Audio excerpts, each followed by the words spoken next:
And good evening, everyone. It is Tuesday evening.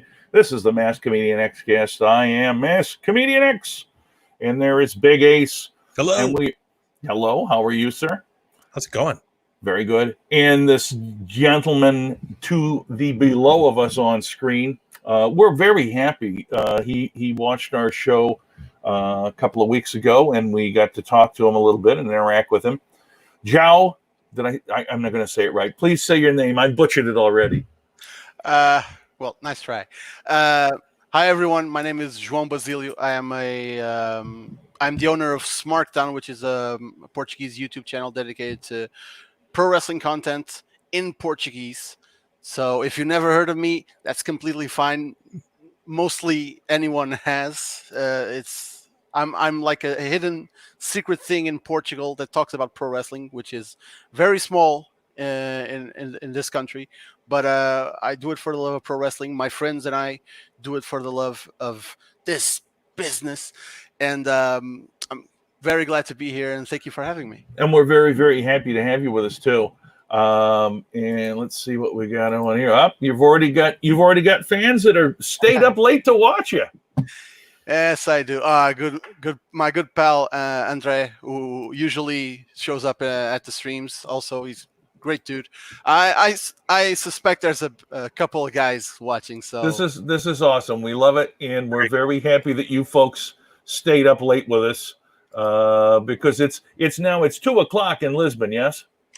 Exactly. So, I appreciate that. Then we appreciate it very, very much, and we're very happy that you took the time to come on with us even at this late hour.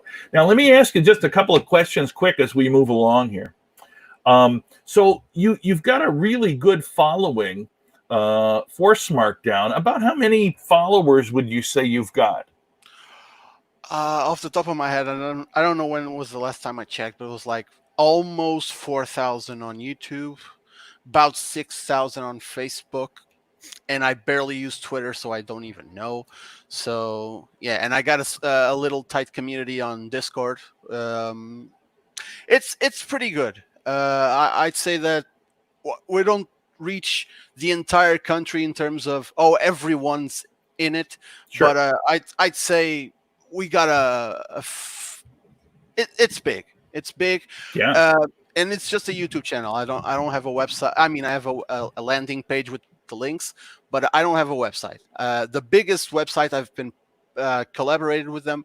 It's cool, but as a YouTube channel, like there's no one else, which is why we started to do it. Because I mean, if no one else is gonna do it, we might as well do it and bring something, to the community. Absolutely, everything's in English, and I love English. I'm a licensed translator. I love English, so.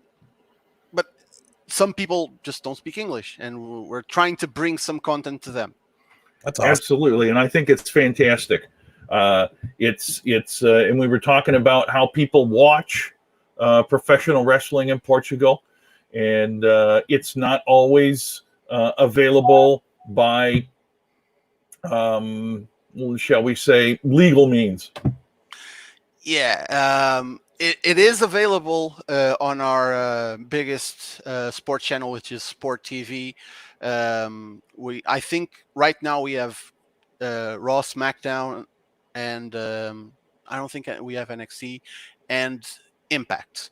And of course, you should watch there. And we have Portuguese commentators, and they're great. But most of the more hardcore wrestling fans. Who we like to say, we go ask Kairi Sane for her help. So, because she's a pirate princess. So yes. So yeah, we watch through less legal means, but it's how we keep up. And we have a lot of people that do stay up to watch Raw and SmackDown live, which is fantastic. Not everyone can do it, but those who can, they do. Even though right now it's not exactly, there's not much reason to do it. Yes. Well, right now it's very hard to watch. So let me now before as we're just talking, how is the pandemic in Portugal with the coronavirus? are you under recommendations or restrictions from the government? We are actually about to leave the state of emergency that we were in, like for a Good. month. Yeah. Literal state of emergency. May 2nd, it's over, and we're moving on to what the president is calling the third phase of this whole situation. So we're handling it pretty well from what I see, because a lot of people say, "Oh, Portugal's taking it pretty well." Like Spain is having a lot of trouble. Italy, of course. Yeah. So I guess we're handling it pretty good. Around here, I haven't seen anyone. Not that I've left my house, of course, but I haven't seen a lot of cases. There's not a lot of cases in my region of the country, which is like around the middle, the central region of Portugal. Okay. But I think we as a country are taking care of our own, and we're doing what we can. And of course, we get the flood of everything that's happening outside of Portugal. Yes. And you guys over there, sometimes it's hard to watch because, I don't want to get political on here, but Trump is a piece of work. Yeah. You can say whatever you want about him, because I can only speak for both of us. We dislike Donald Trump just about as much as we dislike the honky tonk man. I hate the honky tonk man. That guy's a piece of shit. Yeah, not to get political, but his daily briefing and bragging session is just too much, and he doesn't pay any attention. But we'll save that for another time. Well, funny news though is because the city that I live in, we had the vice president here today to come to the Mayo Clinic, the world famous clinic, and they have a strict rule right now that everybody on clinic property has to have a mask on, and he did not wear one. And they're just blasting this guy because all the pictures and interviews, like everybody around him has a mask on. He's the only guy without a mask. I get the reasoning there is because he wants to show his face, but at the same time, like you're the only one not wearing a mask in a sea of people wearing a mask. You're the only one. It just stands out. It's like someone tell him, like, cover up something. They did tell him. The clinic told him, like, hey, and he won't listen. He didn't do it. So yeah, even all of his aides, even all the Secret Service men, they've all got masks on except him. Yeah, it was crazy. Ridiculous. Anyway, so before the pandemic took place, do promotions run wrestling shows in Portugal? We had up until very recently 3 active promotions. So we had two in Lisbon and 1 in the south of Portugal in the Algarve. Only one of them, I'd say, was running an actual business, and the other 2 were more like like friends getting together and putting on a show because they love what they do. And so 2 companies in Lisbon. I travel a lot to Lisbon, like to go to the shows. I go down south because I'm actually a part of that promotion down there. So I started as a ring announcer, and then it evolved, and I do a bit of booking. I'm a character. I run the production. It's a whole thing. It's nice. Really fun. And having to postpone the show we had in March, it was like everyone was really looking forward to it. And just so everyone knows, I'm not hyping this up like, I work for a wrestling promotion. Like 30 people in the crowd. It's like something really small, but we like what we do. When we had to cancel that, it was really heartbreaking. We had to cancel it even before the city gave us the order to, because we were like, we're getting ahead of this, and we can't wait to go back and do a show. Everyone's just chomping at the bit. No kidding.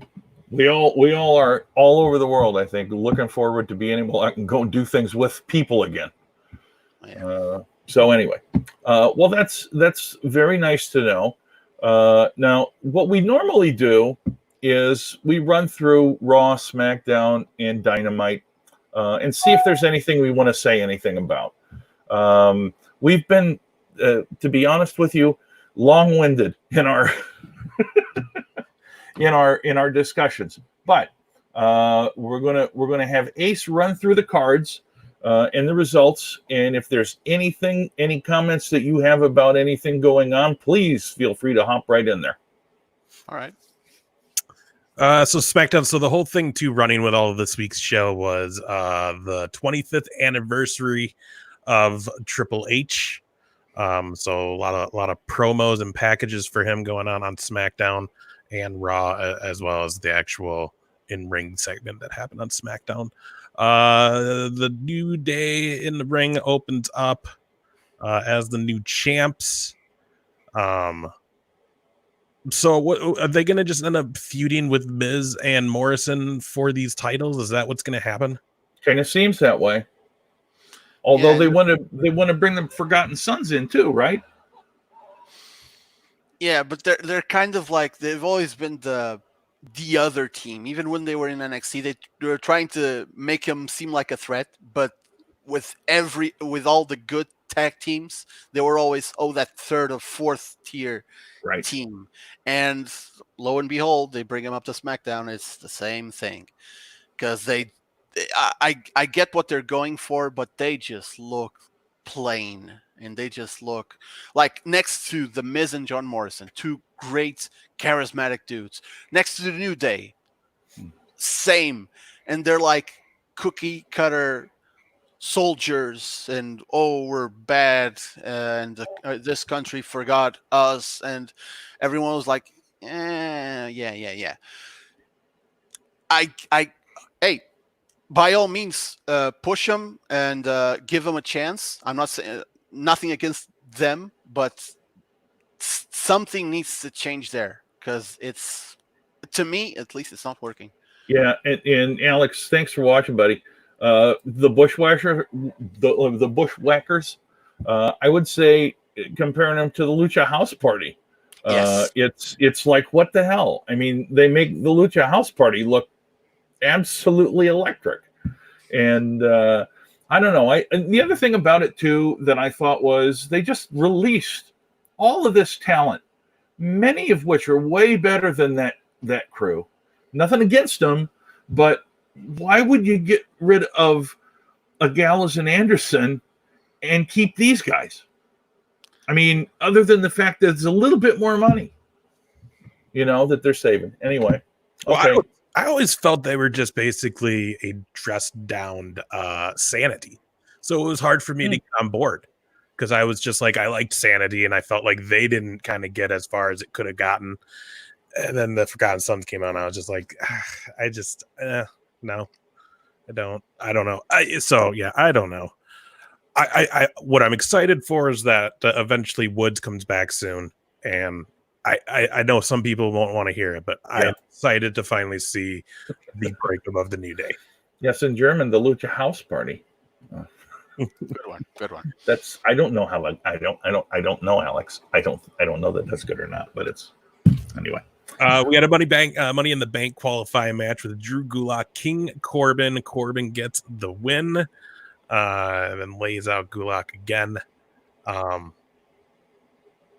This whole Money in the Bank is going to be. Well, first of all, we talked about it last week on our episode, and they did say it sounds like it's going to be more of that cinematic feel on some of this stuff. That we're going to see on Money in the Bank, which I know, Mask, you and I had both kind of were on the same that as far as like I'd rather have less of that, more actual action. But I don't know. It's just it's such a wild card right now to not know what to expect on this. And we're in a spot now, I think, where because we don't know what's going to happen, I get the feeling that it's either going to be one of the most awesome Money in the Banks we've ever seen, or one of the worst. And I don't know that there's going to be an in-between. Yeah, there's no middle ground there. It's either good or it's bad. I mean, the one thing, and some people call me a bit of a stickler for the rules, but like the one thing that this pandemic brought back, and I liked it, was qualifying matches. because every year people will just say, "Oh, I'm in the match," and I'm like, "Wait a minute, this is one of the best opportunities a wrestler has to become a world champion. It's better than a Royal Rumble win. It's like anytime, any place you can cash in. It's almost guaranteed you become a champion, and you have to, and you can just come out and say, "Oh, I'm in the match." That always made no sense to me. So the fact that they're doing qualifying matches, I'm actually enjoying that. But that match, when they announced the what was happening, I was like, "All right, this makes sense that they do this." But if here's the thing, then it's 2 matches. They have to come up with 2 different structures so they both don't feel the same. So Yeah. it's double the work. And I know WWE headquarters in Stanford must be a big place, but is it big enough and diverse enough in terms of scenery and environment to have 2 groups of people make separate climbs and ascensions up to the top, to the roof, and to the eventual match itself, the ring? And I don't know, but I'm keen to find out, that's for sure. It's interesting. We were talking about it last week, in that when Edge and Orton had their match all around the building, right? It's like you run out of places, and it just becomes too long, and so that's a concern as well. Yeah, it was also mentioned that Rob Gronkowski is still the 24 champion, and being in the NFL won't make him relinquish it. The rules still apply. So there's been a lot of talk since he resigned with the NFL and went to Tampa Bay that, what's this going to do with the wrestling stuff? I still don't see them entering an NFL season and him still having that. I know Vince is probably wishing that, because that's some great publicity. Him holding a WWE belt in the NFL TV would be amazing for Vince, but I just don't see that happening. I mean, once season starts, he gets hurt doing the dumbest little thing with WWE. That's so much money in contracts for Tampa Bay that I just don't see that. So I would expect him to drop that soon, but I could be wrong. I agree, but then again, it's the 24/7 championship. Who cares? Good point. I mean, really, if R-Truth doesn't have it, and it's the cartoon title, it's not nearly as fun if Gronk has it. It's not nearly as fun if anybody else has it other than R-Truth, if I'm honest. The thing is, when they brought back this title, I was really excited, because I loved the Hardcore Championship, and the thing that made me really interested in having a current iteration of this title was a few years ago, like almost like 7 years ago. Chikara did something which was a sort of Hardcore Championship, but they never did any of it on their shows. They did it through social media, and all the title changes occurred like in Twitter and Instagram and stuff. And it was fun, and it was short clips, and it was fun. It was tongue in cheek. It was pure comedy.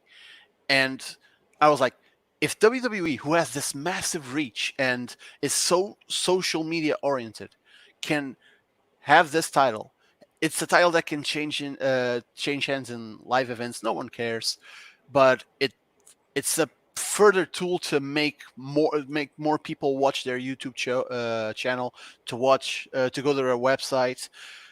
If they can really use it that way, that would be great, and it gives a spotlight to other people that aren't on television. And they put it on R-Truth, which I love the guy, but everyone else was just like, oh, they're the people who are running around behind R-Truth, and that was it. Mm-hmm. And that title lost meaning like in 2-3 weeks. Yeah. So that was disappointing. There's Alex. Yeah, fight around the building, run across the barber shop set for Money in the Bank. That makes sense. I mean, is the warehouse at the headquarters though, or is it at a different site in Stanford? I don't know. Can't remember. Location. I think it's a different I location. thought so too. That's the one thing I'm looking forward to with this Money in the Bank is knowing in like 6 months they're going to continue to build the brand new headquarters, which I think was getting close to being done or something. That they are probably going to do damage in this building because they don't care. They're leaving it. So that'll be fun. Getting back to the SmackDown show, Sheamus versus Daniel Vidat. Bro kick easily win jobber match. They're showing stuff about Jeff Hardy and the Hardy Boys. Jeff Hardy making a comeback. Yeah, Hardy will end up facing Sheamus, and I like what they're doing with Sheamus getting mad at Cole all the time. I mean, given the situation, it's about as good as he can do. You know, I mean, and I especially like how they're using the fact that there's no audience. You know, because he's right there, so he can hear what he's saying. So, of course, Sheamus will react, and that makes complete sense. Yep. So I like that aspect, and that's them using the no audience thing to their advantage. Of course, for every little thing that they get out of it, the fact that there's no audience is a big, big negative. So yeah. You know. Next, we have Lacey Evans versus Sasha Banks, a Money in the Bank qualifying match. Lacey Evans comes out with the win. Then after the match, Tamina appears behind and super kicks Bayley on the entrance ramp. I don't know. I am a little surprised by Lacey Evans getting put in the Money in the Bank over Sasha Banks. I am too, but I think probably what's going to happen is it's going to be they're going to hold her to help Bayley or make Bayley lose or something along those lines. Because ultimately they're on a fast track to make those two wrestle each other. And I don't know why we've waited a long time for it, but they're literally fast tracking it. And I wouldn't be surprised if it goes off at SummerSlam and we have a whole build up for that. But hopefully, it's not nearly as good without the audience. Yeah. And I was just checking. Yeah, there's no way she can qualify because I was thinking like maybe they'll do a last chance battle royal, something like that. No, because next week we'll have Mandy Rose or Carmella qualifying. By SummerSlam we're gonna have Bayley versus Sasha Banks. Mm-hmm. I'm positive of that. But until then, everyone's just like crowding around, looking at, let's see this, because this is the story in the division. Forget about the title. It's Bayley and Sasha's relationship. That's the whole SmackDown women's division. Yep. They're trying to push Lacey Evans, which I get that, but there's nothing else really going on. Even the tag titles, it's like way in the back of our minds. Yes. So, yeah, there's a Money in the Bank ladder match, but I'm honestly expecting the winner of that ladder match to be from the Raw side. So, yeah, I think so too. And watching Raw this last week, really playing up the whole that Becky has nobody right now. So it would only make sense if that's how they come out with that. All right, moving along. We got a recap of the Strowman Wyatt beef. Otis and Dolph Ziggler and Mandy Rose and Carmella are announced for next week. Bliss Cross versus Carmella Dana Brooke tag team match. I was not mad at this match when they announced it. It's just sad that they really just, it was a great thing to bring these women tag team titles out. And then they just kind of were like, okay, well, now they're here. We're done. We did it. We don't have to do anything with them. I mean, here's the thing. Here's the thing. You get Sheamus coming out and beating the jobber. You got, you got all these guys that are coming out and beating enhancement talent. And yet you use some of your mid-card talent to do the same thing because is it that you don't have enough women? I don't know. I mean, do you want to? I mean, I thought we talked about this last week too. I thought they were going to give Dana Brooke a push. I thought they liked her. She's improved. And now is she just going to be enhancement talent for when they need to throw together a tag team? It doesn't make sense. Again, given the situation, I don't know what else they might do, but it just seems like this is a waste. Here's the thing. It's a little hard to care, and it's not because they're women. Of course not. It's just if WWE doesn't care, it doesn't give the fans reason to care, why should we? Exactly. So we're kind of, our hands are tied behind our back. We're like, all right, this is happening. It's probably the time when people like switch the channel the most. I don't have the ratings in front of me, but I know, and we're gonna talk about Raw in a minute. But Raw did 1.8 million viewers, and it keeps dropping. And this was ratings wise. I don't know what the exact number was, but it was the worst SmackDown that they have since they debuted, which doesn't surprise me. Of course not. Take that, 25 years of Triple H. You suck it. Natural male enhancement talent. Alex is on fire with the one-liners tonight. Oh yeah. Yeah. So after the, which by the way, Alexa Bliss, Nikki Cross win, and again, you made a really good point with. It's hard for us to care when the company doesn't show that they care, because Alexa Bliss is my favorite female superstar, and I just I don't even remember she's on the show half the time. Yeah, it just stinks. Anyways, now we get to the Triple H 25 years of the game. What knows has been around for 25 years, just sniffing in everybody's business. There we go. There we go. So he comes out, he's going to do his little spit take thing. They take his bottle away. He goes in. HBK comes out, does a bunch of stuff, the DX stuff. Really, the Vince coming out, though, is what a lot of people are talking about with this whole thing. So here's the thing. I feel like, first of all, it was, and I heard this today, that it was not supposed to be as long as it was. But somehow Vince said, "Oh, that's good stuff," and he wanted to, of course, have himself in there. And so they cut out a lot of the match, the rest of the other matches, so that they could make this longer. And I mean, I like the fact that Triple H was able to make fun of himself. He's always been able to do that. But it just became this self-indulgent, rambling babble fest. And to be honest, I tried to watch the whole thing, but I again, we go back to, I kind of didn't care. It was fun, but you couldn't just shake off the feeling that it was like, this is great, but it would have been so much better in front of an audience. Oh, yeah. It's the thing that haunts these shows. It's just like, oh, these are great moments. This is some great wrestling. Imagine if it was in front of an audience. Yeah. And you're going like, yeah. It's really hard to do an appreciation type deal like this, too, without the audience. That's the whole part of it. You're appreciating them. The crowd is chanting. So, yeah, it is really hard. They're saying that. I mean, and obviously it's been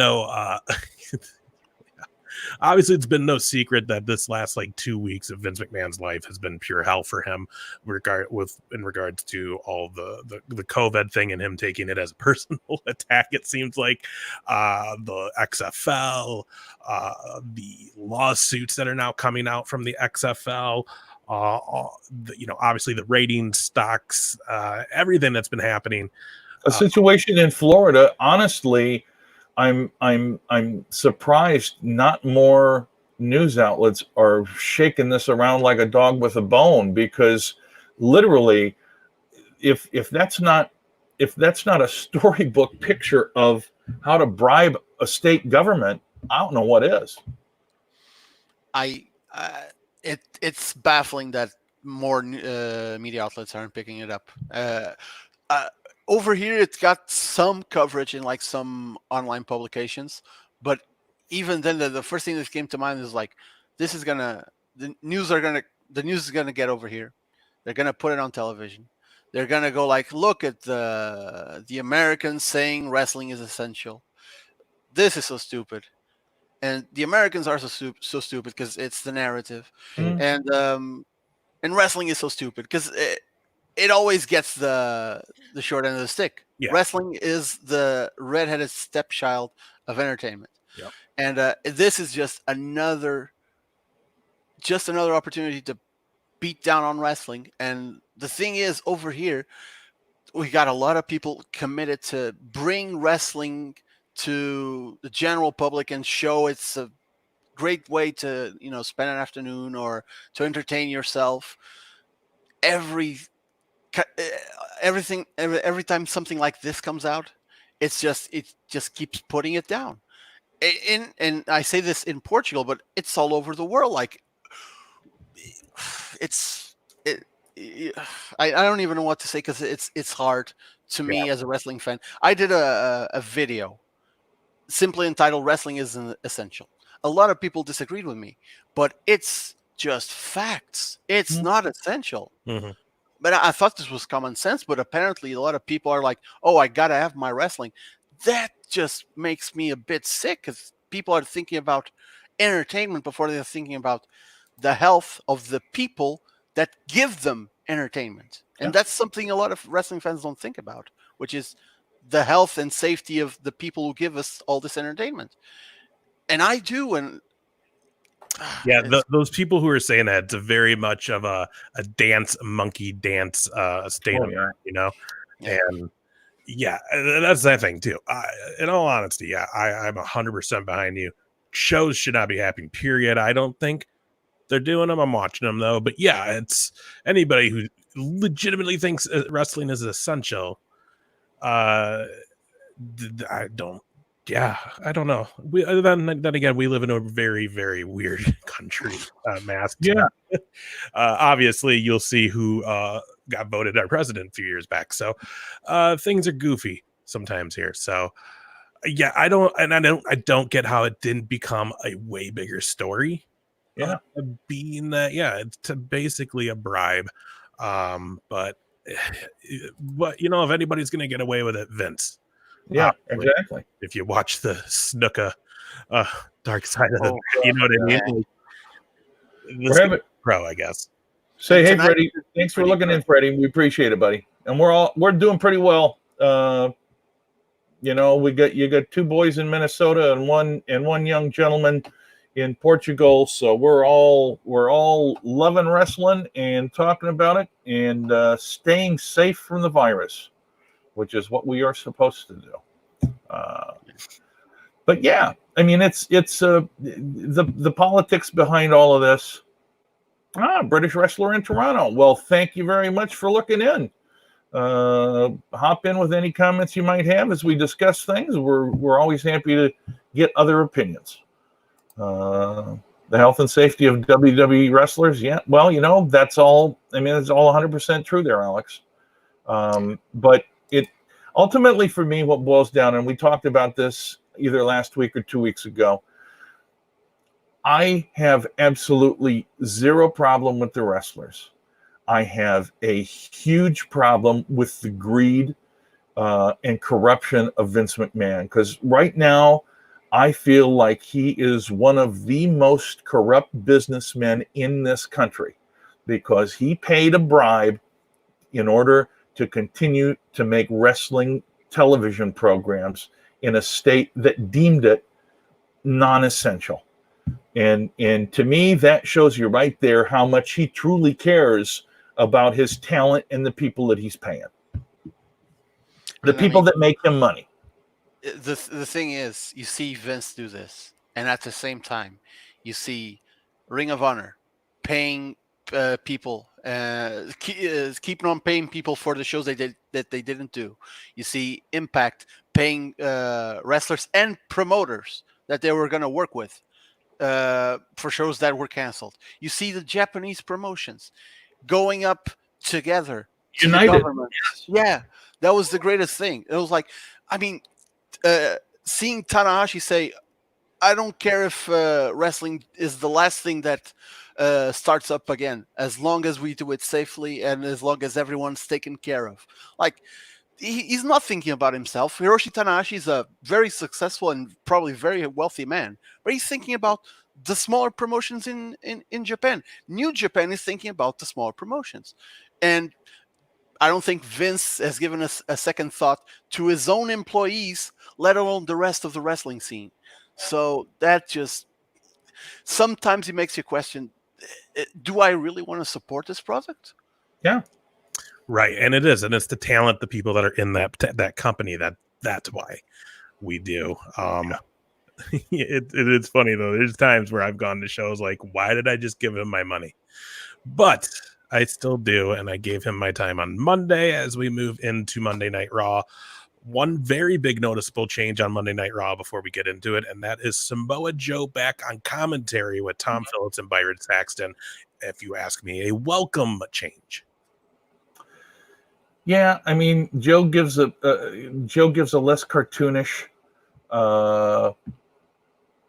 commentary than the King does, and let's be honest, the King has his purpose, but I mean, he thinks it's still the '90s, and you know, he got in trouble for making, and what was the comment? Was it he that made the comment, or was it somebody made the comment about the ramen noodle flip or whatever it was? That was him. Yeah. Was that the King? See, the King is very, very similar to Jim Cornette, because they're kind of cut from the same cloth, and they just don't know where that line is and what they should say or they shouldn't say. Carefully, there we go. Yeah, I mean, it's true, Freddie. How many major big businesses here in the United States are getting publicity right now for returning their $3 million small business loan they received? The Los Angeles Lakers It's ridiculous. got caught taking was it 3.6? Yeah.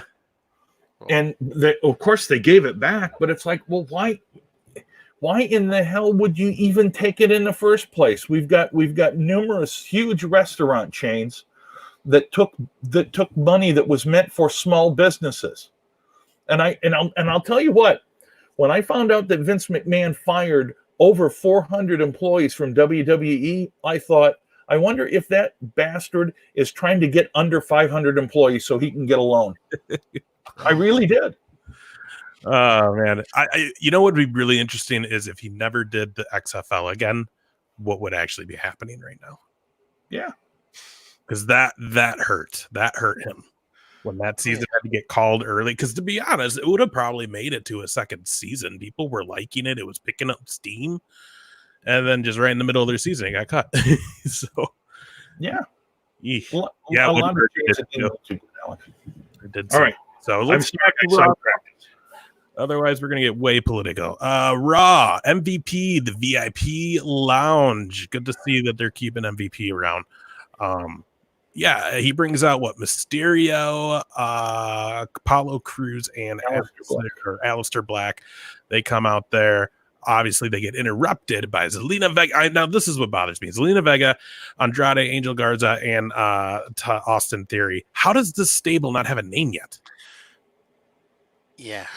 That's a major oversight. I mean, they can be making merchandise. They should be making merchandise of it already, and they're not.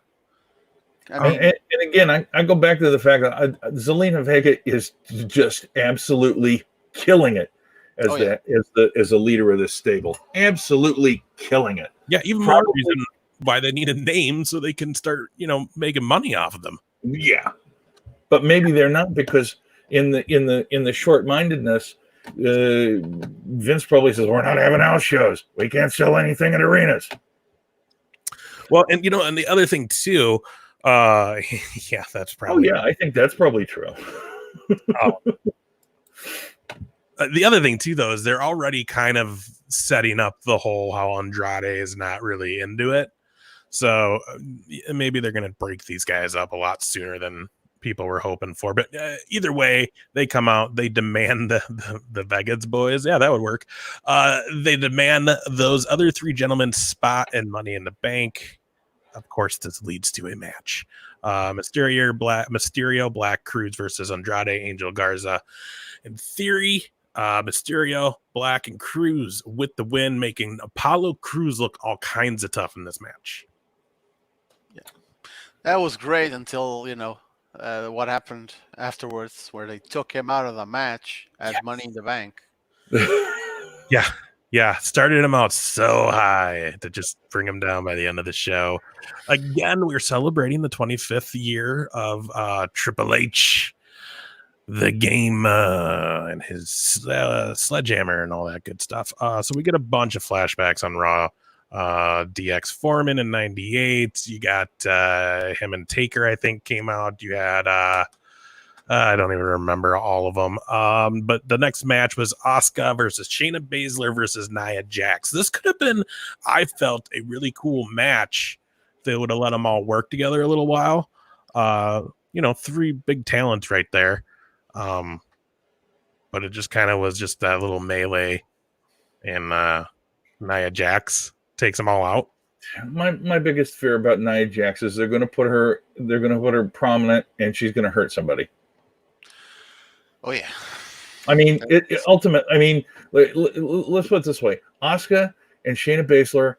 If it was just them, I would love it. But Nia Jax is at the point now where she's reckless and doesn't seem. I mean, she might care about it, but she doesn't seem to care about it, and because she doesn't seem to be doing anything any differently. When you watch her in a match, she does the same stuff, and I don't know. I'm afraid she's going to hurt somebody badly, and I don't even. I love Asuka, by the way. Asuka's my girl. I watch her YouTube channel. I have no idea what the hell she's saying, but I still watch it. I watch her eat the squid, the octopus, make the little dough balls and play her video, and I'm like, yeah. I mean, the thing about Nia Jax that really bothers me was a few weeks ago with the whole Ronda Rousey controversy and the back and forth that they were having. When Nia goes out and says, "Oh, if you step in the ring with me, I'll risk my job in order to hurt you." She pretty much said that. How will anyone who steps in a ring with her be comfortable and have the trust in her that she'll take care of them when she pretty much just said, "If I don't like you, I'll mess you up in the ring"? Yeah. I was like, wow, that's, but it's controversy. Oh, but they're just working. It's so work. It's Nia Jax is a female Mabel. oh boy. Yeah. Well, you got a point. She's not sitting on top of people yet. But that's true. Yet. Now we have Bobby Lashley and Denzel Desjardins. Lashley wins the spiel. Before this, Lashley wins with a spear is what I was trying to say. Before this match, though, we do see the backstage with him and Lana, him begging Lana not to come out because she's so beautiful. I get so distracted. Yeah, I mean, we all see where this is going. They're eventually going to have their breakup. Hopefully they can make him look strong going out of this, so he can maybe continue on. Again, they dropped the ball when they didn't put him with Brock. Yeah. Oh yeah. I mean, that was initially when he came in. That should have been done right away. Yeah. Right away. But, I wonder what will happen with Lana now that Rusev is no longer with the company. I mean, if they break her away from Bob Lashley, what are they going to do with her now? It's an interesting question because she's not a good wrestler. Tag division, might as well. Yeah, nah, she can tag with Carmella. That or she'll become the new Sunny, and they'll just revolve her around like every new guy coming in. We now get Liv Morgan and Ruby Riott for a second week in a row. Liv Morgan with the win with Oblivion Good match. Good win. Liv Morgan looking good. It was kind of weird though, because they kind of did this whole didn't they cut the promo of her coming back where she was kind of like, now I know who I am. And then this last week she's saying, I haven't found myself yet. So just a little confusing, but I'm still on board. I still love me some Liv Morgan. You're not supposed to have a memory, buddy. Yeah. You're a wrestling fan. You're not supposed to remember anything. Continuity, guys. Like, just keep it all together. Not hard. It was 3 weeks ago. But yeah, I don't know. What are your guys' thoughts though? Where do they see Liv Morgan going? What do you? I feel like Liv Morgan's going to get a push, and I think part of it is because she is just becoming so good a wrestler. I mean, I am always impressed with her. She makes it look like she's going 100% all the time. And I really enjoy watching that. I like how they're like her reinvention when and the way she's coming out now. I'm enjoying watching it, but at the same time, Raw. We've talked about the SmackDown Women's Division. Raw Women's Division is not much better, but I don't know. I think everyone else is like over here, and then Becky's way up top, and the gap is so big that when someone looks like they're trying to break out like Liv Morgan is, it still seems like such a big distance. So I'm glad they're giving her a chance, but how long will it last? Because to me at this point, Shayna should be champion. Becky should come down a bit, and everyone else should, I'm not saying level everything out, but we're due a bit of a refresh on the women's division, and that just isn't happening. Like I always say, you can't when you give a woman a painted semi truck to drive around, you can't just pull her off the top of the ladder. Yeah. I mean, she's got to drive. I mean, look, she's only driven that thing and parked it 4 times. That's clearly not a good use of company funds or resources. She's got to park it at least 2 more times. You got to know money in the bank. She's going to drive that right up to the office and park it right there and just leave it running and walk right in like nobody, I think we need to get Shayna a truck, and they need to do some sumo wrestling. Yes, and then one of them dies. And then they can get both of those trucks up on the roof and have a tug of war. Oh, that's never been done, has it? Oh boy. I can see it now. Right. Moving along, we had some backstage segment stuff with Nia Jax getting interviewed, just making her look tough. Viking Raiders, they cut a promo on the Street Profits. Street Profits do one as well. We will get that match next week. Jinder Mahal is back in action, everybody. Rejoice, Jinder is back against Tozawa. Jinder wins easily, which I feel like kind of hurts Tozawa and his cruiserweight stuff. But yeah, I mean, when was the last time we saw Jinder on TV? Was it Rumble? I believe so. If not better, it's been months. I mean, it seems like it's been months. I don't know. Was he hurt, or they just didn't have anything for him? I think they didn't have much for him. Yeah. See, that's one of the big problems with releasing all of this talent. It comes back to bite him when he wants to lock him in long term for the sole reason of keeping him away from other promotions. And to be honest, I mean, I'm sorry for the people that lost their jobs and now have to figure out what else they're going to do. But I also like the fact that it bit him in the ass because he had to pay those people out, in order to release them. But Jinder, when Jinder came back, he was a badass. after he had worked on his body, and he honestly looked mean as hell. You know, I just remembered. Last time WWE came to Portugal was 2017. It was the day before AJ won the title off of Jinder, and main event was Jinder and AJ. But the thing was, before the show, when they were arriving to the arena, we saw, of course, everyone was like watching them come and cheering and stuff. Jinder was having a hard time walking. Oh, Which, that's whoa, what's happening there? He went out and he gave us a great main event, but walking out of the bus, he looked 20 years older. oh wow! Like, whoa, what's going on? So I don't know what's happening with the dude. I don't wish him any ill, I'm not gonna say I'm glad he's back because I'm not the biggest fan of his work, but okay, we have him now. What we do with him?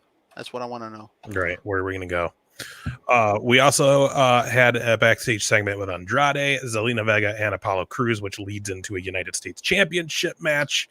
Andrade gets the win, and by forfeit, as they destroyed Apollo Crews' knee in this match. And now he has been removed from Money in the Bank. Hooray! It's just like you're building this guy up for a couple weeks now. What's the point? Yeah, and who's the replacement? What I was saying. Last Chance Battle Royal. They'll do it. Okay. Probably next week. Yeah. Well, they can only have 6 guys in the ring at once. There's social distancing. They can only have. Then the winners of the groups come in. Next, we had Ricochet and Cedric Alexander against Everrise. Ricochet and Cedric with the win, making these guys look like an unstoppable new tag team. Mm-hmm. MVP appears and congratulates them and claims that, so is he trying to represent these guys? Is that what this is all getting to? He's trying to be their manager? Yeah, boy, did they need it. Yeah. Okay. Another Triple H flashback of WCW. We also get the announcement that Street Profits, Viking Raiders are going to happen next week. Now we have the contract signing for the championship match at Money in the Bank. Seth Rollins and Drew McIntyre, Jerry Lawler in the ring. So he's still being used, just not on commentary. Yeah. So that's nice. And then he wasn't there for long, though. Brought the guys in the ring. Drew tells him to leave. We don't need to get into everything they said, but what did you guys think of this closing segment? Well, first of all, when has a contract signing ever gone the way that it's planned? Never? Never. Not once? I mean, it's just unbelievable to me that they continue to go to the well to bring this, because basically, I don't know, I'm old, and I've seen it so many times. I'm done with it. It's it's a reason to wrestling. It's something that you just expect. Here's what you expect. You expect your contract signing. You expect your surprise roll up to win, even though that's I mean, yes. And let's see. You expect the run in from somebody that I don't know. You expect people, the wrestlers don't know how to climb a ladder, which that's right. So or even set it up for that matter. So it's just part of it, At some point, you're just dull to it. It's like, oh yeah, all right, I'll bite. Right. So just to get into what we have for Money in the Bank so far, you got the Universal Championship match, Strowman and Wyatt, which has been intriguing me, how they've been playing it a little bit. I do have interest in that. Then we have that championship match of McIntyre and Rollins.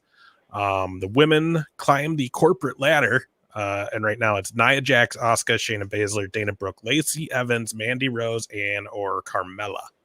We'll find that one out this week.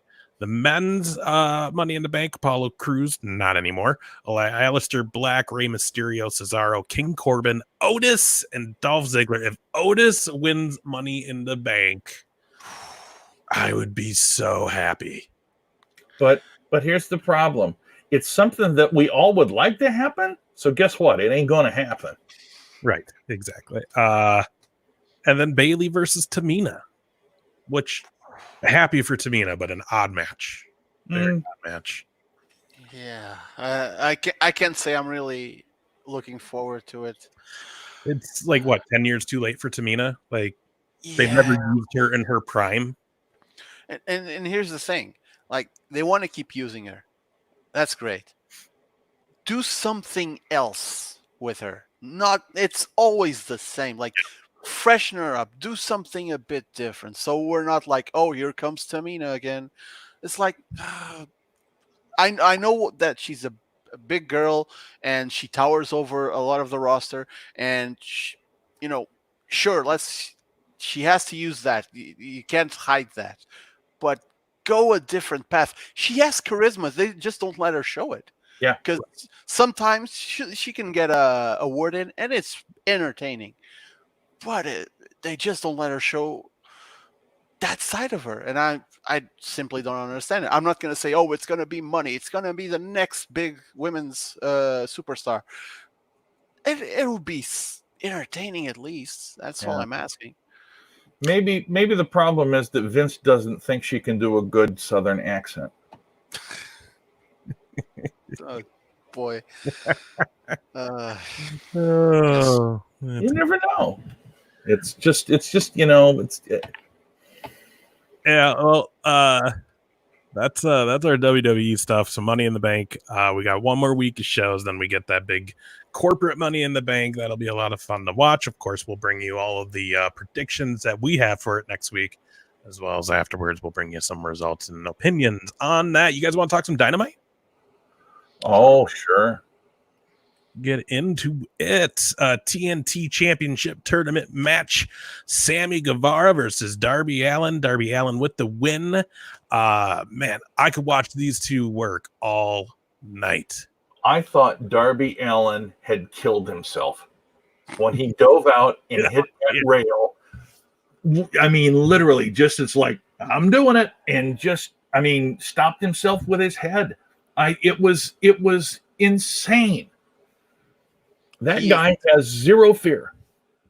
Oh yeah, Pentagon Jr. is at his house like, this goddamn, that's my thing. He's making me step my game up. Oh, and again, I love that they had the crowd. I love that they put the boys out to at least have some sort of audience. And again, Jericho on commentary is adorable. It's so good. And there's a reason why the first match on the first Dynamite was Cody and Sammy Guevara, and there's a reason why Cody had the draw with Darby Allin. These two will be fighting for the World Championship in 2 years' time. Yeah. Definitely. Moving along to the second match, you had Alan Angels versus Kenny Omega. Omega with the win. Next is Jimmy Havoc versus Orange Cassidy, which was a fun match. We also had Lee Johnson and Wardlow, which would have been Wardlow's first or second match since the cage match. I think it was his first. Yeah, I thought so too. Justin Law versus Brody Lee. And then the main event was TNT Championship Tournament match. Kip Sabian versus Dustin Rhodes. If he loses, he will retire. Dustin Rhodes wins with the code RED. It will go on another week.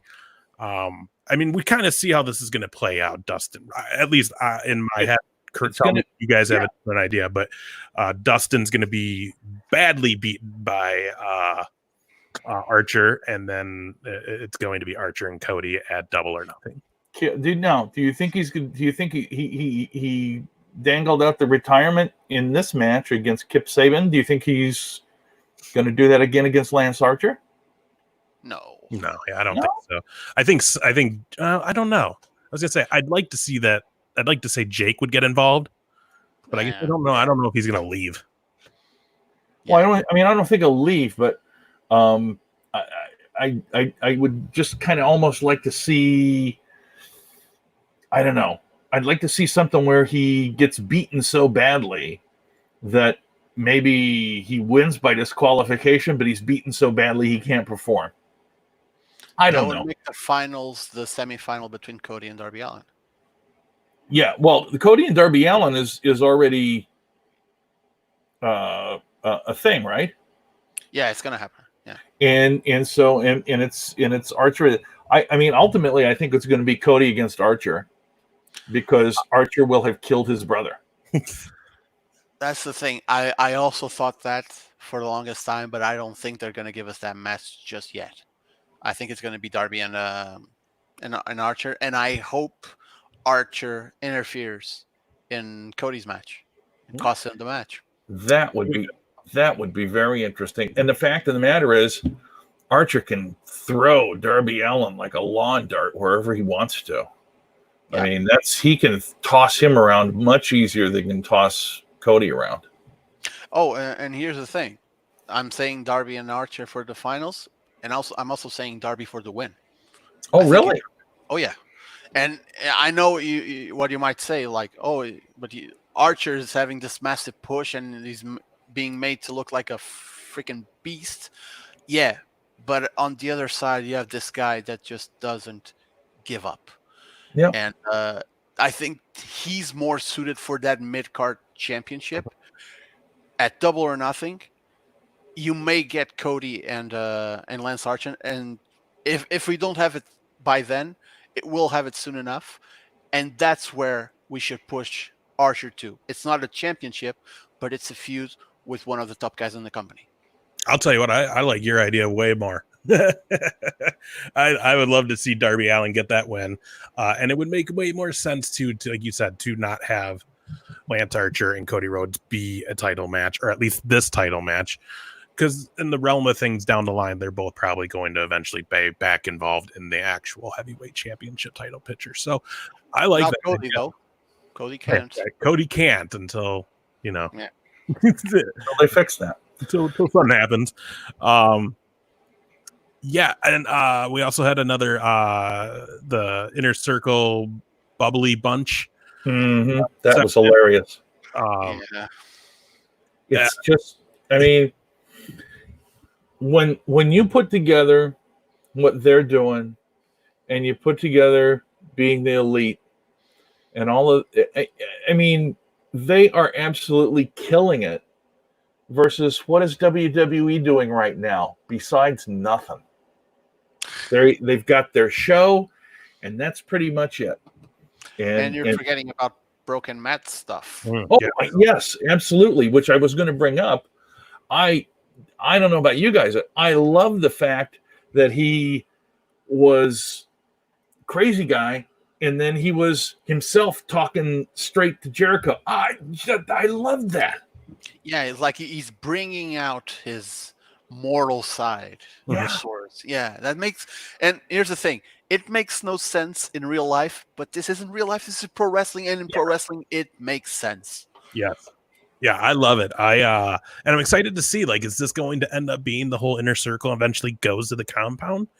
Or are we going to just get the Jericho? Like, I'm very excited to see how, because he said, he's like, Sammy, you bring the whole crew if he won't come. Like, one at a time. So it would be great to see that happen. I also like how he calls Jericho the hole of the ass, or lay hole of the ass, whatever it is. I mean, it's like, good God, man, these guys are just killing it. They are on my level, humor-wise, and with these promos, way more than anything that's happening on WWE. Yeah, which is why it makes it hard for me to watch anything on NXT. I'll tell you what, though, I did start watching NXT again, and I mean, it is good. It is good. But don't get me wrong. It's not that I don't think it's good.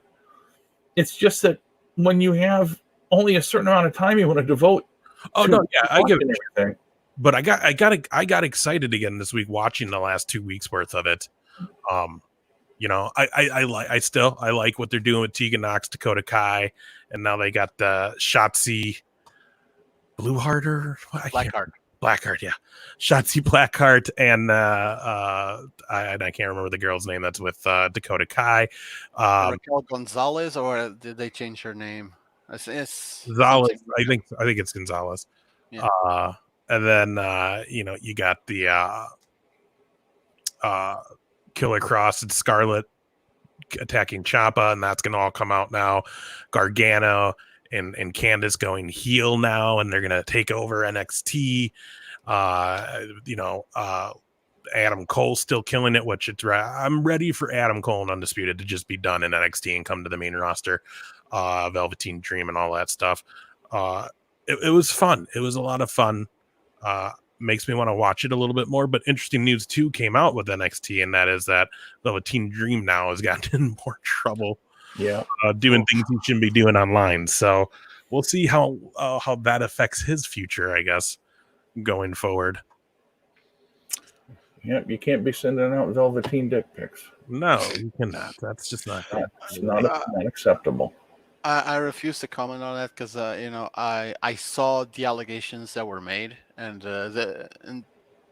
it may or may not be a thing. Exactly. Mm-hmm. I don't want to jump into any conclusions. Yeah. I know we know I think he basically confirmed that the pick is his, but we don't know. We don't know if he was hacked. Yeah. We don't know that it was he that sent it. Exactly. Yeah. So just don't have junk pictures. That's the golden rule. Delete them right away. I got one whole folder that's just my wang. Yeah, but you're not sending them to nobody. You just look at them. Well, nobody's and to be fair, nobody's trying to get them either. So one cool thing about you don't advertise. I mean, I got ads on Google. Please, free dick pics. Mask guy. You don't even have to look at my face. Just look at my anyway. Does it also have a little mask? Well, yeah, it's except it's blue. That's I love it. Your joke. I love it. So far since we started. Okay, so AEW, one cool thing that they've done, and not that they've done solely, but one cool thing they're involved with that has happened this week is that the Chris Jericho Cruise 3rd edition has actually gone on sale this week and is still planning to sail in February. Mass Comedian and myself have our cabin reserved. So I will be on it for a third time. This will be your first time. And to be honest, I'm willing to go and catch a coronavirus if it's not because that'll make all of these wrestling shows that we've done that much more watched. People say, "Oh my God, that guy really liked wrestling so much that he went to kill himself by getting the." Because let's be honest, I have many of the underlying conditions. I'm old. I'm fat. I have a bad sense of humor. Oh gosh, everything really is all the top things. All the top things. But yeah, the thing that's cool about this though, because they did catch some flack as far as like people being like, "Why are you doing this? You don't even know if you'll be able to go in February." And if they can't, they'll push it out. If they can't push it on, they cancel it. They refund us our money. We've already made sure of that. But the thing about it though is it was nice to be able to book that yesterday. And you could speak for yourself, Mass, but as far as myself booking it yesterday and now being like, I have something to finally look forward to, not just being locked in my apartment because of this whole lockdown thing. There's something in the future now that I can be excited about. And a lot of other people are booking. So that was kind of nice too, to see everybody talking about it and getting excited about it. So yeah, it's good. I would agree. I hope by the time February rolls around, everything will be at least to the point where we can go do some of these things. But it's also good to know that if that's too many people on a boat, they'll take care of it. We'll push it back. We'll do what we do. It's interesting because in the comedy clubs here where I perform, it's like 150 people, but they're jammed elbow to elbow, in the seats. And when this all comes down, the big concern is I have a show at 150 seat room on June the 6th. That's everything else I had was canceled up to that point. But the problem that I'm concerned about is they're going to have to separate people. And how's that going to work? And am I going to have to wear a mask? Well, not like this, when it actually covers my nose and mouth. But and the other part of it is, are people still going to be timid about going out in public into these larger gatherings? I mean, you have people right now that aren't timid and are going and doing everything as normal. So, it depends on who your audience is and if they're cautious or not. But I hope we get to the point where we have a vaccine by the end of the year. That would be awesome. Yeah. So that would be awesome. Hoping so. People are starting to, and countries are starting to let people like return to some sense of normalcy in the next few weeks and months. I personally still feel it's a bit early, but I get what some people are like really anxious and like don't like being cooped up at home. I get it, but better safe than sorry. Right. Absolutely. So, I'd rather be here another month in order to be out in 3 than being able to go about and do my business and still having the threat looming for another year or 2. Right. Absolutely. 100%. So, a couple other things going on in the world of wrestling. You mentioned it earlier. We'll talk about it. Jerry Briscoe came out that he was released. It's also now come out that he has been furloughed. I don't know. All I know, what I know is this. I did know he was let go before it was broke. And I'm surprised it kind of took as long as it did to break. But I'm also surprised Cain Velasquez, like, they had to have called him like a week ago to let him go, if not like a month ago. Like, I don't know why that was breaking today. I feel like that he hasn't been there for a while. Yeah. But anyways, so Jerry Briscoe was one of the other people who was let go or furloughed.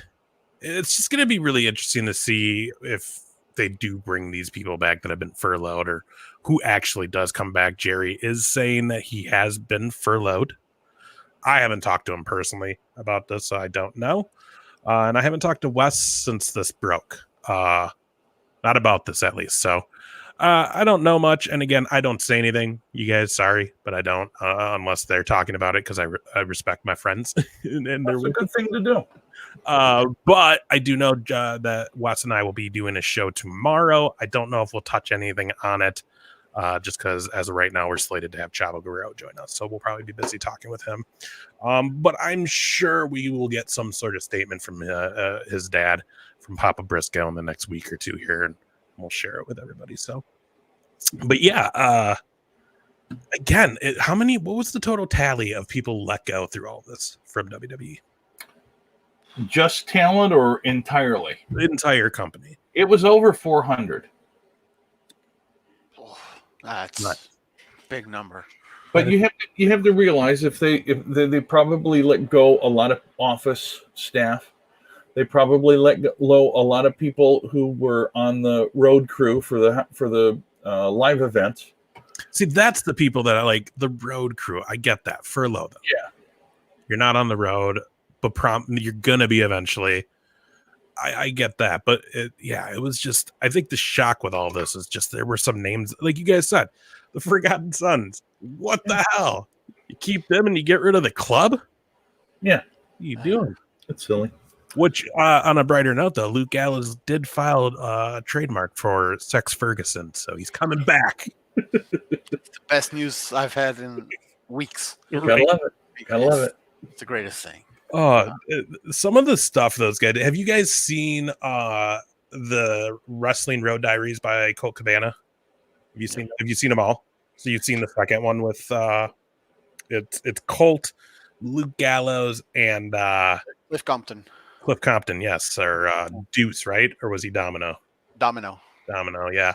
Man, like Gallows couldn't even wrestle. He was hurt during most of the filming they did. But that guy is hilarious. Yeah. Like that guy is hilarious. Speaking of which, Talking Shop is back. Yeah. It's been back for a few weeks, and it's not the same as it used to be, but it's still pretty fun. They're funny dudes, so.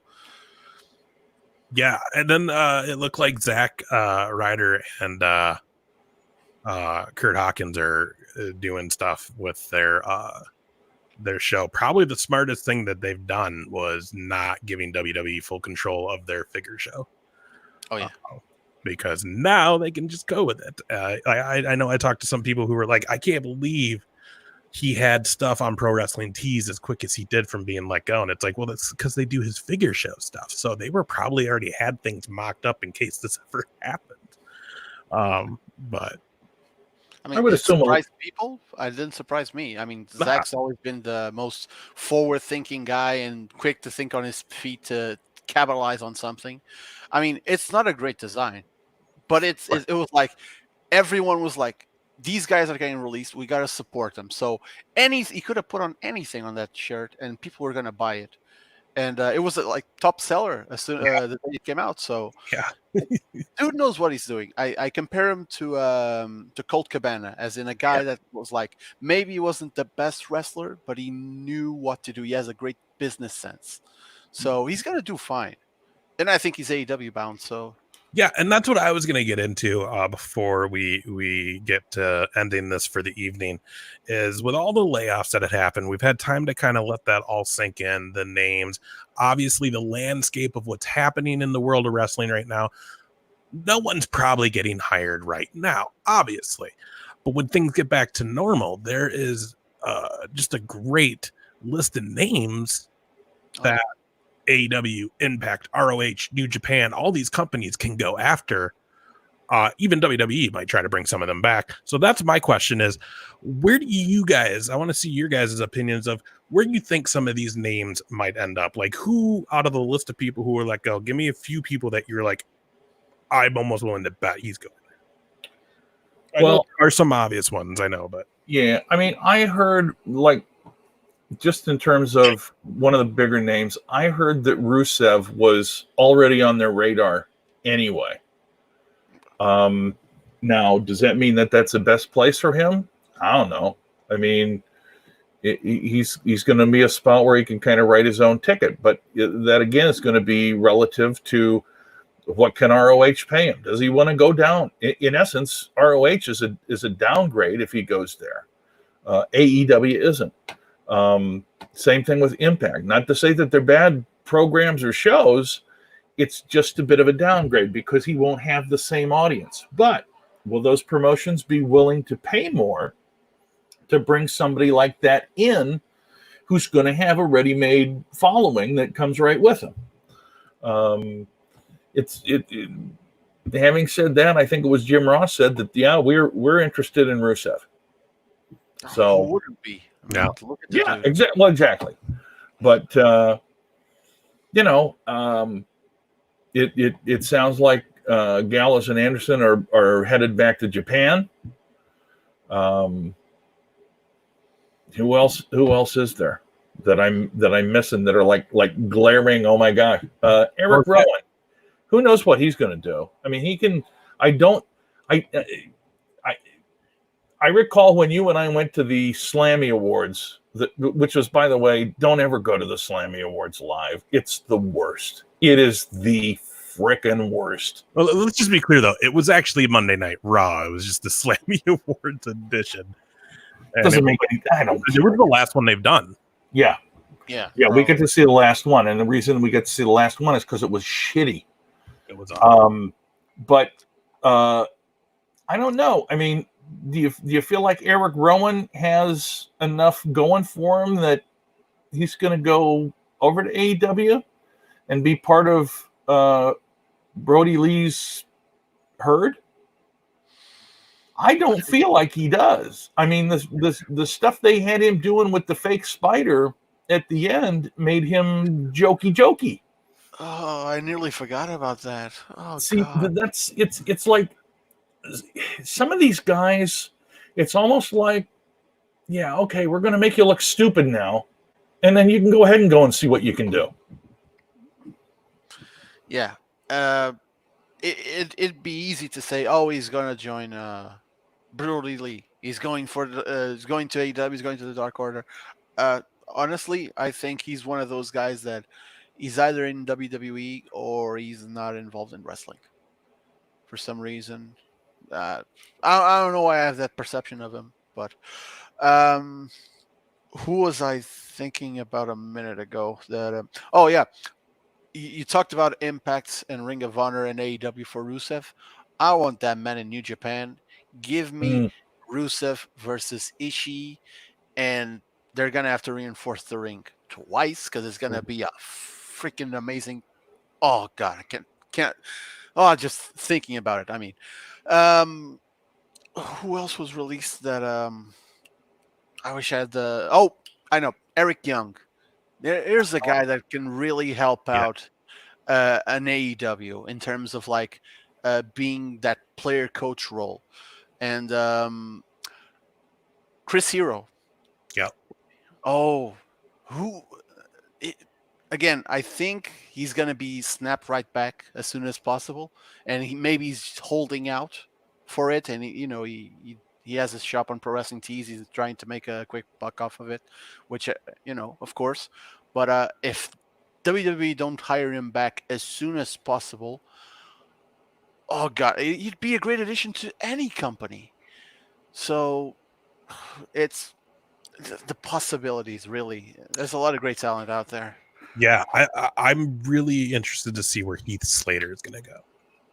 Oh yeah. Hey, like I still think that was a wrong call. They really shouldn't have let him go. The guy's done anything and everything they've asked, and with a smile on his face.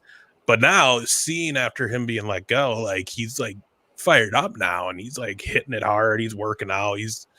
He's getting ready. So I'm really excited to see where he's going to go. Because again, he's one of the big things with Heath. And if you watch that FCW documentary on the network, you see them talk about it, is that guy can do anything on a microphone. Yeah. I mean, and then, throw in his skills in the ring. Like, it's a shame. Like, I really was hoping when McIntyre won at Mania, it's like, that's 2 out of 3 MB. Give it to us. Because if you give it to Heath, that will mean more than it did when Jinder and Drew got it. Like, people will lose their minds. I mean, we're following the narrative. I mean, Jinder got let go, came back, jacked, won the title. Drew got let go, came back, jacked, won the title. Right. Heath, baby, it's your time. Yeah. I mean, he's got to come back jacked as whole hell. But he's got kids. He's got kids. That's the thing. You promote this guy, and his tagline is, I have kids, and then you let him go. It's like, oh, I don't know, but it just felt wrong. Yeah, when I saw that. Yeah.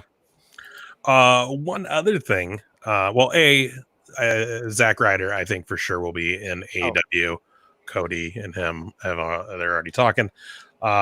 Which I would, as if Kurt Hawkins is looking to still wrestle, I see him going then too.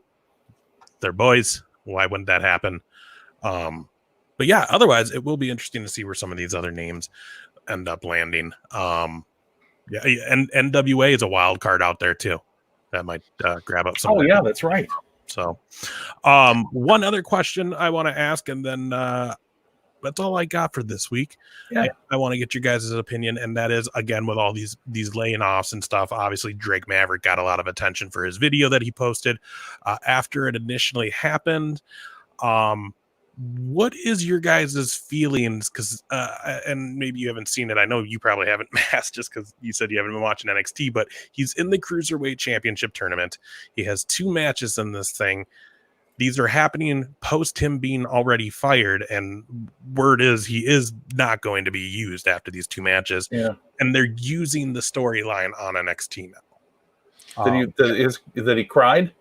That he's been let go. Oh, he's been let go. And that they showed the video, and they're leaning on it, really. Yeah. So what's your guys' opinions on that? Is that maybe a little too real, a little maybe too much to ask of somebody who was showing these emotions? Then again, Was it at work? So here's the thing. First and foremost, if he was using his official WWE social media, then it's theirs, and he should have maybe not done that. Do I agree with them doing it? Not necessarily, but by by right, that still belongs to them. And if he used it, it's kind of he maybe should have waited a little bit, or maybe waited a day, like some of the other people that were released did, to let their thoughts out. So I mean, that's kind of my opinion. I don't know what else to say about it. I mean, they couldn't just force him to do this. Like, he put the video out. I'm sure they approached him and they were like, "Look, we got you for 3 more matches. We might as well just lean into this thing that you just created, this buzz. So let's do it." And here's the thing that came to mind. Maybe he can try and use this to justify, hey, look at this. Maybe you should, rehire me. But at the same time, if they have no plans to rehire him, and probably maybe they already told him, no, we don't have any plans for you after this. That's a company guy right there. Mhm. He poured his heart out, and then when the company tried to use his real emotion, he was like, "Yes, sir. Whatever you want, sir." That's you want a guy like that in your company, because he'll do everything you ask of him. So that's a professional right there. Absolutely. I agree. I agree. Just making sure the Iconics are still working, right? They're still hired technically. They didn't get released, as far as I know. All right. Just have to make sure. I mean, no one ever sees them anymore. You got to ask every week. There's, I miss Billy's. dude, I'm a pitched Billy Kay annoying. fan. I'm having Billy Kay withdrawals. That girl makes me laugh every time. Oh, she is literally she's the funniest talent, in my opinion, that they have on that entire roster. I mean, she's just outside of the ring. In the ring, she's just so bloody annoying that it's perfect. But then when she's not in the ring, it's almost sort of the same thing a little bit, but it's not quite as annoying for some reason. But anyway, The moment those two came out of NXT, it was downhill, and I feel so bad for them, because they're great.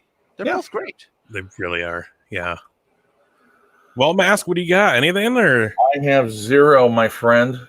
Well, John, why don't you? So, what's your schedule like as far as where they can watch your show and stuff? All right. So for those Portuguese speaking people out there that don't follow my channel, the schedule's pretty simple. On Mondays, we have our weekly stream called Battle Royal, where sometimes we get people to join in through Discord and join us on the call. Before pay-per-views, we have, WWE has their pre-show. We have a pre-show. So that's before WWE and AEW pay-per-views. And every Saturday, it's like the show that started all, my little spot on the channel called Smarkdown, where I just talk about what's on my mind, and that's like my little soapbox. And we have other people that collaborate on the channel. If you're an English-speaking fellow, there's stuff you can watch on the channel, actually, in terms of like some highlight videos of Portuguese wrestling. And there's one video in particular, which is about the life and career of Giant Baba, which we made a version in Portuguese, and we were like, this is so good that I'm gonna voice this in English. It was made by my friend, but like, I'll voice it in English and we'll put it out there. And it's been doing well, actually. It's consistently been getting views ever since it was released last year. And I'm really proud of that work, but I'm really proud for my friend, because he did all the work.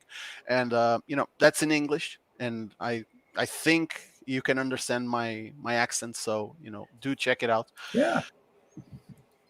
Social media. Facebook is at Smarkdown Official with just one F, because that's how you spell it in Portuguese. Same for Twitch, and on YouTube and Twitter is Smarkdown, youtube.com/Smarkdown, twitter.com/Smarkdown.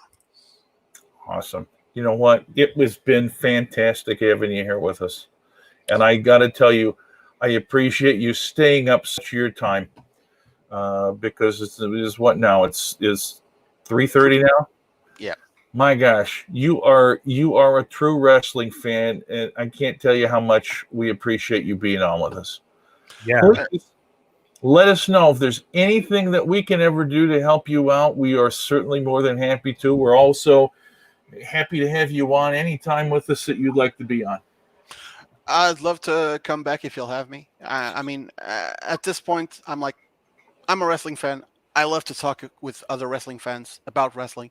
So if it's in Portuguese, sure. If it's in English, sure. As long as I can share the love of wrestling with someone, I'm happy. That's why I've been doing this for 8 years, and that's why I love coming on other people's shows and like just being a guest, because I host a show every week, and like I get to be the host, but sometimes I just want to be the guest, and I got that experience and I had a great time. So thank you guys so much for having me. Sure, dude. You should come back and we should do like a Double or Nothing recap or something at the end of May. Oh, Sure. That would be let's do that. Well, we'll be in touch after the show and figure out a date and let's do it because it's been a lot of fun. For those of you that have been, go ahead. Oh, I was gonna say you should plug your stuff during the week too. Oh yeah. So during the week at 1:00 Central Time in the U.S., I've been interviewing comedians for about an hour, and you can watch that on the Goonies Comedy Club Facebook page. I also have it on my own YouTube page, which is John Russell. You'll have to hunt it down. I don't know. I've got two of the dumb things. It's also on Twitch. It's also on Twitter. We simulcast that on all four of those. Other than that, I got nothing else going on other than this show. And I'm hoping to be back on stage on June the 6th. Heck yeah. We're supposed to do a show tomorrow. Things can always change, but yeah, Briscoe and Big A show, me and Wes Briscoe doing our thing together tomorrow. I believe at like 10 p.m. Central, we're supposed to go live with Chavo Guerrero on our YouTube channel. So again, Briscoe and Big Gates show on YouTube. Subscribe to that. We've got some more names too. We might be getting Heath Slater might actually come on here soon. Oh, wow. Hang out, being that him and Wes have so much history and do some stories with those two as well. So Jake Hager still coming on soon too as well to share some stories of his time with Wes, with the Let Go's. There's been a few names that since Wes is buddies with, it's like, well, you should come on and let's just talk about the old times where you and Wes were together. So we're gonna probably have some exciting shows coming your way. So again, we don't do it at a scheduled time. You got to just watch our Facebook or Twitter to know when we're going to go live. We usually let you know about an hour beforehand because we have weird schedules. So check it out. But yeah, tomorrow, I believe around 10 p.m., Briscoe and Big A show on YouTube or Facebook. We'll have Chavo Guerrero with us. Awesome. All right, everybody. Thank you all so much for watching. We appreciate it very, very much. One of a very enjoyable show, and we'll have another enjoyable show next week, Tuesday night at 8 p.m. So everybody stay safe, and we'll see you next week.